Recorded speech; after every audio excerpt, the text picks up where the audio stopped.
quick video on the SP journey. One of the things I enjoy about it, some of these shortcuts, they're kind of hidden, but as you learn it more, you'll figure it out. And it kind of inspires you to use the product more. When you're learning stuff about it, it feels like it's always new, like you're always discovering new things, even though it's probably already there. You just didn't read the manual, aka that's me. I didn't read the manual. I'm just following YouTube videos and learning from there. But anywho, so like let's say you have a pattern. Let me see if I can. So this is something new to me. Obviously, I don't know. I'm still learning, but take pattern select, hit it again, and you'll see it's playing through the pattern, right? So if you hit shift reverse, now you can mute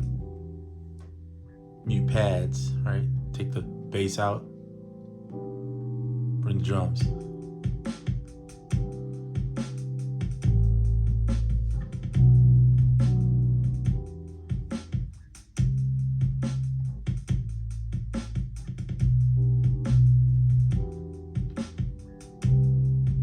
So I think that's pretty dope.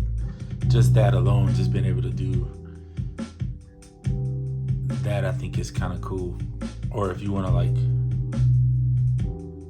let's say you want to reverse this.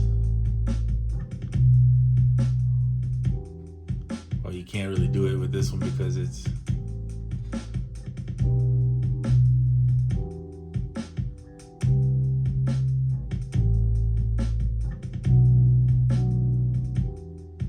anyway. You could, if you had the right sound, you could reverse the this, the far end one here, but whatever. Just the fact that this is what I really wanted to show you is just the fact that you can mute stuff, play it more live. So you build your pattern, and then that's when you go in and you can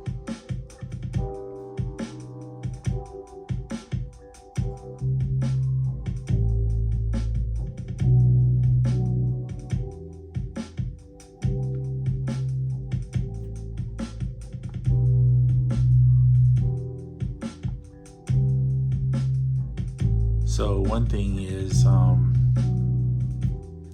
shift exit too, if you just need to stop it, because that was another thing. I was like, how in the world do I? But shift exit will just stop everything no matter what. So that's pretty cool feature. I'm gonna do a video, I think, on just the shortcuts that I found that I think are essential. Not only that I actually enjoy. But yeah, shift exit becomes your friend when you want to just stop stuff. Shift reverse for your muting certain parts. Those are the two of the ones I probably use the most. And the group mutes. So you got to learn that really a lot, because if you don't, you're gonna have some trouble when you get on it. You're gonna hate it. Because in some programs, I think I'm used to Koala, where it's so easy just to throw a choke group on something, but that is your choke group, is mute groups. Oops, I didn't mean to do that. Exit out of that. The metronome on or off. Sometimes you get tired of it after you've got some drums, you just want to turn it off. So it's pretty shift 9, learning that. Your count in is important. Tap tempo, I guess. I'm not really, maybe I should use tap tempo. I haven't used that yet, so I'm not 100% sure on that. Because I'm usually, if I start something, I'm just drumming it out and then figure it out from there. But if I wanted to use, I guess that'd be a good thing to do. It's funny, I do it in the DAWs, but don't do it on here that often. I tried the roll feature, and now I get why people don't talk about it or probably don't even use it. It's not that good to me. It's okay. I guess if you come off of like the MPC, or if you're using even Koala now has note repeat in it, it's just is better. This is, I don't understand it. It works. So you hold shift and then you can set which one you want. So if you want 16th, oops, don't do that. So set it first, right? Then, so it'll work. It'll get by. I'll be honest, I don't use this often, but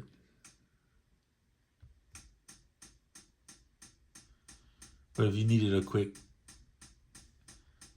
hat, a little loop for a hat, maybe you could do that.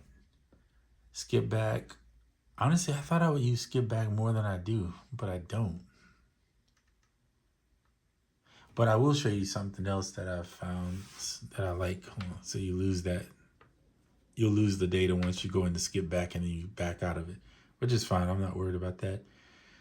So gate, I use that on chords because I only want it to happen when I'm holding it. Otherwise, it'll just play through the chord all the time and run into each other. Same thing on bass. If you're going to do a bass note. What was I going to show? Now I'm forgetting because I started drifting into other stuff. But, the chopping. So shift here, right? Here's your chop. So one of the cool things I found, let me exit out of here actually. I don't know what I'm doing anyway. Okay. All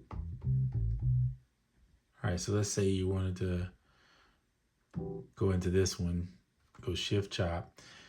So if you hit resample and that note, it'll put it at the 0 point so you don't get clipping, which to me is one of the greatest things, because this thing can seem kind of complex. So you get it as close as you want it to where you the line is, and then hit the resample and that pad that you want, and it'll put it at the 0 point. But it's good because as much as I enjoy looking at this envelope, to go, and even now that they've set it where you can set a group and then you can do it on one and it'll affect all the group, that's cool. But I just rather not have to even deal with the envelope unless I just need it for some odd reason, because I think it's so much easier just to have it, the loop point set, and it's less stress. I'm already in the chop mode. Most of the time you're chopping, right? Because it's a sampler. That's what you're gonna do, is you're chopping something up. So if I can do it all in one page and not have to go here, that's kind of nice. To get it, it saves me. So now,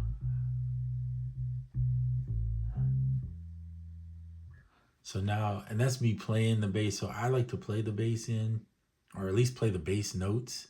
But in this case, I played the bass in and then I chopped it. And that's another thing I'm learning too, that you can actually play the instrument into it if you want to. So like if you're in pattern and you got it going, I think it is, then you can, because you can you can hit pattern select again and have access here. You can do a resample and then set it to external, which will go here, right? And then you can plug your guitar or bass in and record in whatever you're gonna record in, and then chop that up. If you want to. If you don't want to chop it up, you can leave it as a whole loop. But I find that, in my opinion, the chopping up is a little bit better, just because you have more play on the playback when you're trying to do it. You have the timing is better. So, and I'm just saying on here, because if you're off a little bit, it's not like you can warp it or anything like in Ableton or whatever, or even Logic.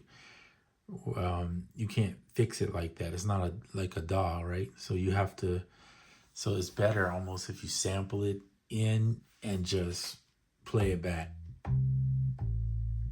There may be somebody that's really good, like super solid, who just got it down. I haven't got it down yet like that, but I think it's kind of a cool feature to have. The other thing is, I'm still learning the bus stuff. It's kind of, I get it and don't get it at the same time.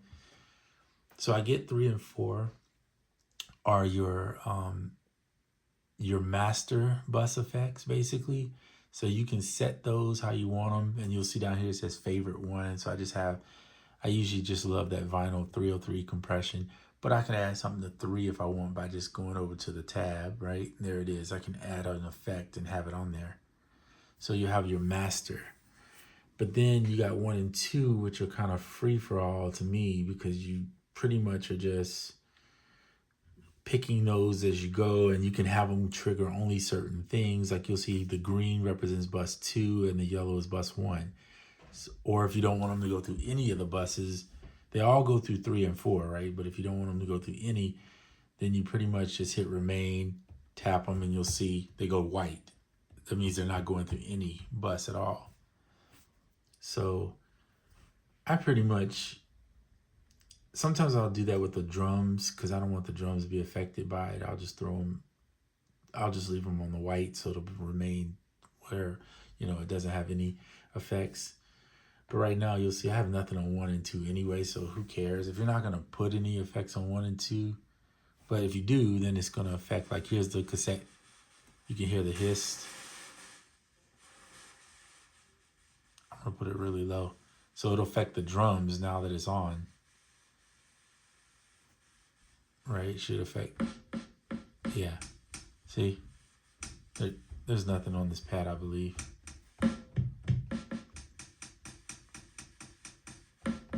So they're running through the cassette.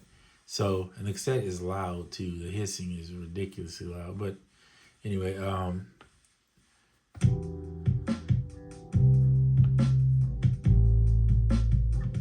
so you'll see the effect is on. And to be honest with you, let's see here. To be honest, if I'm going to use that effect, maybe what I would do is, this is just an opinion. It doesn't mean it's right or wrong. I don't know. It's just my opinion on it. Because it's off right now. I probably would just sample resample these onto another pad with the effect on it. And then I could just turn that effect off so it doesn't hiss through the whole track like that. Unless that's what you want. I mean, if you want that kind of dirt over the track, that's fine. I mean, I like it on some stuff. It's kind of cool. But if you're going to put it over the whole track, at that point, you might as well just go into your bus effects and just add it to bus 3 and let it just hiss over the whole dang track, if that's what you want. And then you don't have to sit there and turn it on and off. You can use your MFX for a whole different effect that you can put in more of a live thing. That would be probably the better way to do it. Otherwise, once it's off, if this is connected to bus 2 and it's off and there's nothing on bus 2, then it doesn't do anything. It's just sitting there. So I'm learning that you got to figure out what's best. And a lot of it is, to me, is some of these effects are better either on the master or not on at all. Some effects are good for just using them to maybe change a sample to make a sample sound a certain way. And then after that, just turn it off. Like resample it to another pad so that you have it with that effect on it. And it's an interesting, unique workflow. And I don't know why it's intriguing and I enjoy it so much, but it does. I think it's because you're constantly trying to figure something out, and it reminds me so much of an instrument itself that you're not, it's like when you pick up a guitar for the first time, you don't know what in the world you're doing, right? You know it's strings, you realize you pluck them or do something to them, strum them, but eventually once you learn that first chord or another or a series of chords in a row, and you're playing, you start feeling like you're like, wow, I'm accomplishing something, I'm growing, right? And so this instrument here, and I'm going to continue to call it an instrument, is about growth. And you don't get it and expect to come out the gate just, have it all down to get and perfect at it, right? You got to work at it. So that's my only advice, is get it and expect to be on it and learning. If you don't use it, you'll lose it, right? You won't keep it because it is not something that's just a flyby. Now, koala, people say it's different from koala. It is different in a lot of ways because it is more button mashing, and koala is a little more right there in your face, but there's a lot of similarities to koala. within this I could see. Like if you don't want to use the pattern select, so in Koala, your patterns are pretty much those MIDI blocks at the top, right? That you're just plugging in stuff. And now that they have step sequencer, sort of, you can do that kind of thing too with this, where you can plug in. But with Koala, it's just, I find it's a lot easier, right? Because you can see the sample right in your face all the time, and you're just taking your finger sliding over to change the chop. Whereas this one, if you're gonna change a sample, let's see if I can bring a sample in of some sort, because that would be easier to show you. So shift import from the SD card, sample. I think most of my samples in here are drums. And that's another thing, you gotta get used to moving the dial. See, moving the dial back and forth to find whatever samples you're looking for. Cymatics, there we go. Just trying to find something in here. I don't know what this is. Okay. So we're loading in a sample that I have no clue what it is, by the way. I'm gonna end up deleting. I'm just doing this to show you real quick.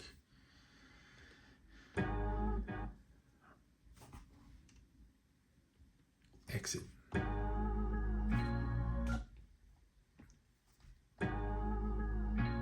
So you can see the sample.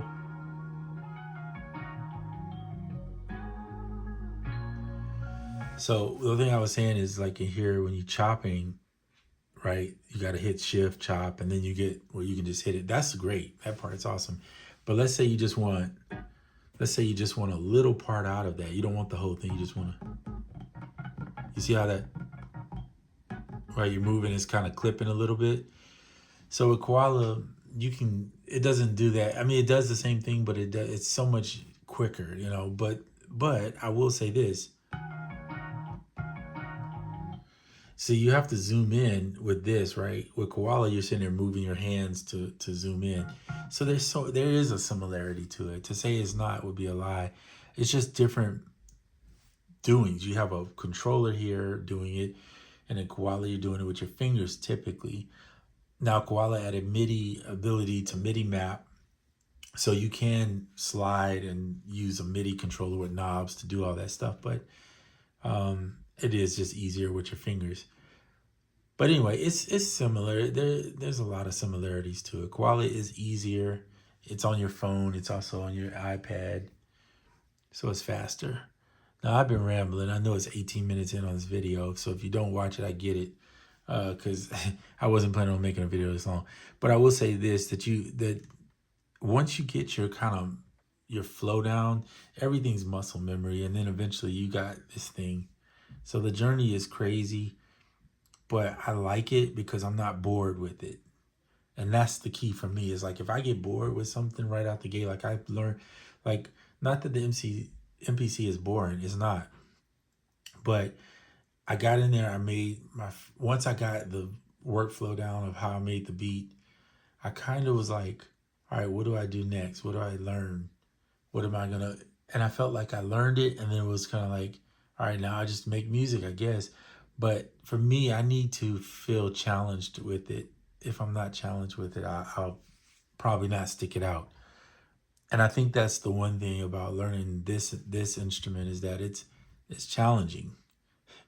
And to be good at it, you got to work at it. I mean, some guys have been doing this, working on MPC since the beginning of it, right? And they're good at it. And so, but for other people like myself who's new to it, it's going to be what it is, a challenge. And I love that challenge. I embrace it. So anyway, that's enough of me rambling. 20 minutes in and still talking. Have fun. Enjoy your weekend. I'm out.